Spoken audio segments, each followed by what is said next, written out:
Welcome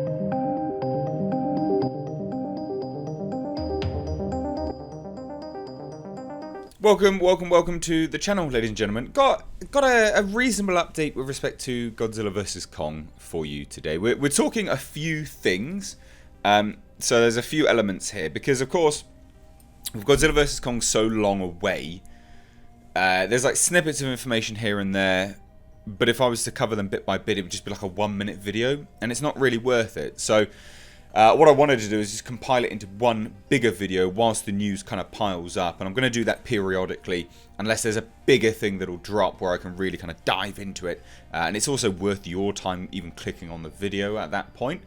So hopefully you enjoy that kind of format. It's similar to what I used to do. I used to do these things called the wrap up, which is like a news piece, so I guess we're wrapping up the Godzilla vs. Kong news. If you are new here, please do hit subscribe, and if you're a returning subscriber, please check you're subscribed, because YouTube is unsubscribing people currently, and it is very, very irritating. But I really like the sound of all of this news, okay? Genuinely, this is all very, very good news. Some of it's kind of obvious. Not really sure why it's being pegged as news, but because it is, we are going to cover it, and some of them are like confirmation, so it's worthwhile, you know, getting into. Now, the first bit of news is actually to do with the director Adam Wingard.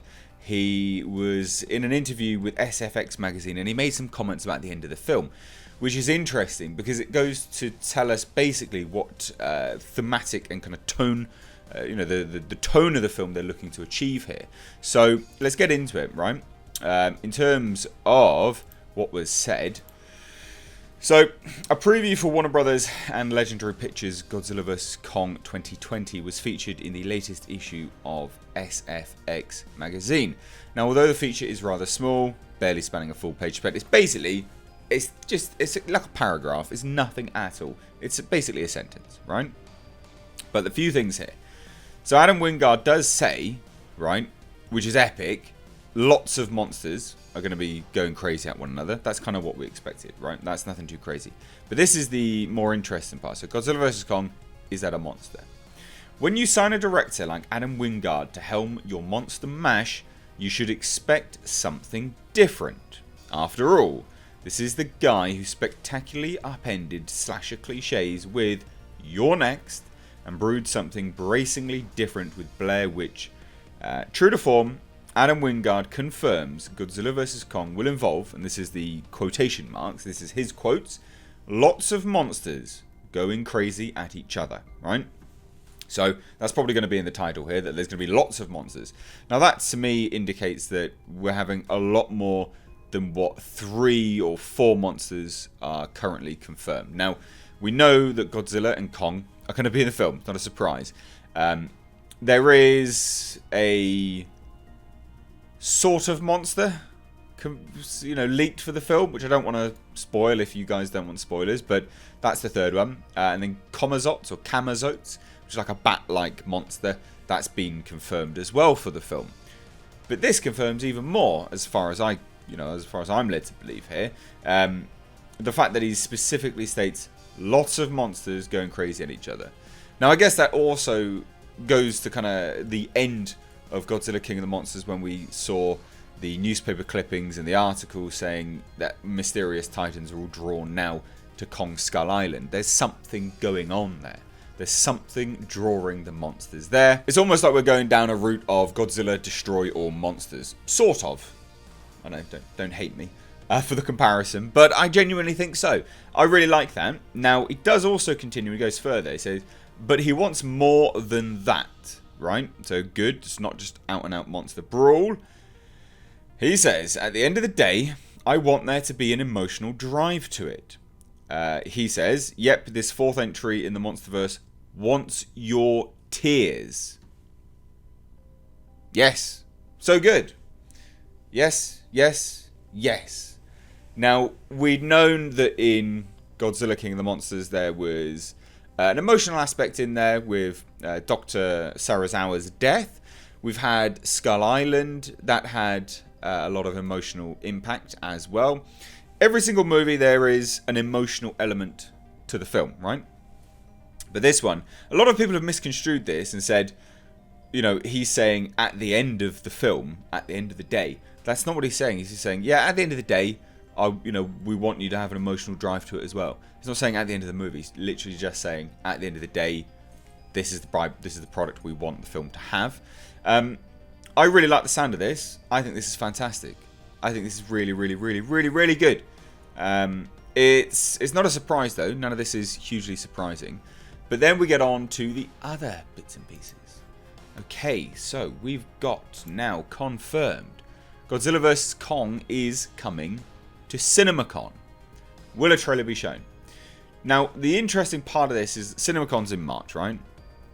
That's not a surprise that Warner Brothers were going to be going there.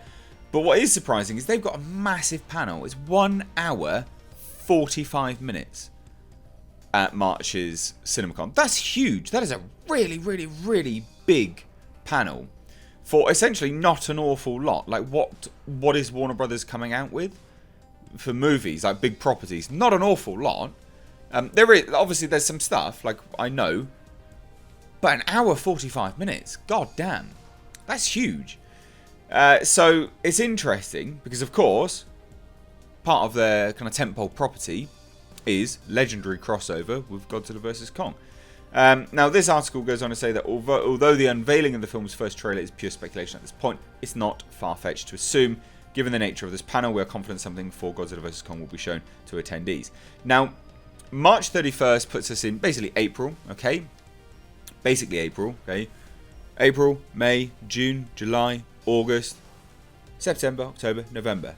So we're a little bit early for a release of a trailer. Standard marketing is 6 months, right? And if you count the whole of April, because that's going to be in April, and then so on and so forth, we are over the 6 months.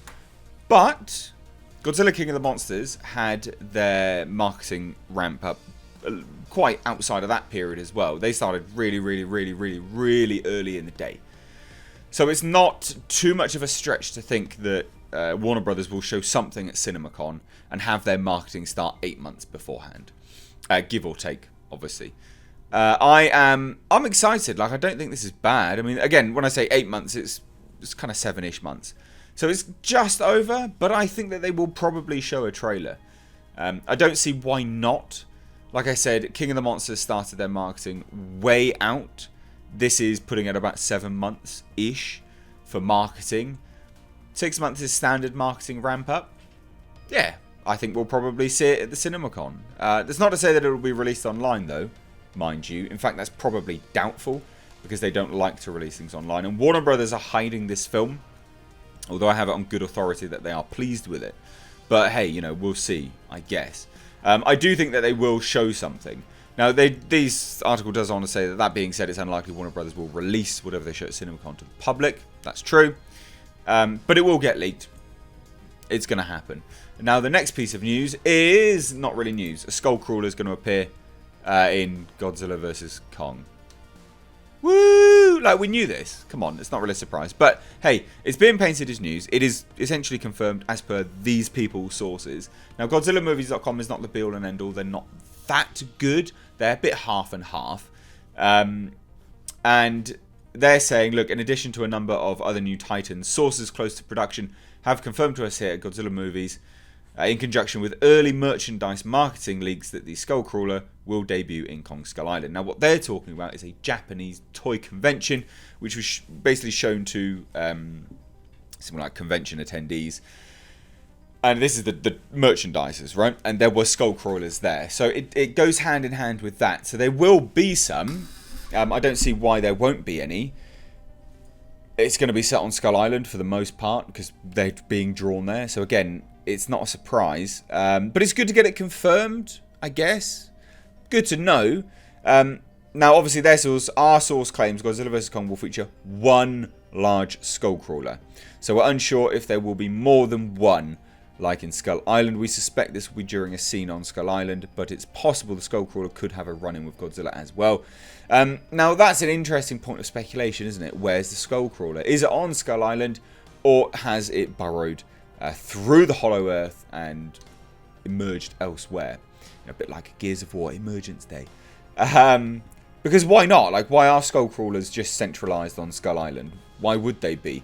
you got to remember they go after food, right? And Titans, other Titans, are their food. So if the food source is now being spread far and wide, i.e. the end of King of the Monsters, because Titans are everywhere now, the Skullcrawlers will probably come out everywhere, which is interesting. I think that's a really interesting take. But also, apparently all Titans are now being drawn to Skull Island anyway. So maybe that's not the case and it will just be on Skull Island. But there you go. That is the Godzilla vs. Kong wrap-up of the news. What do you think about all of this? Do you think we'll get that trailer in the end of March? Let me know down below in the comment section. If you're new here, do hit subscribe. Like I said at the start, please do give this video a like and please do share it, because YouTube has completely sandboxed my channel. Which is very, very irritating. But look, hey, it is what it is. If you've missed my Star Trek Picard review, I'll leave a link above. But yeah, guys, thanks so much for watching. Mr. Age, take care.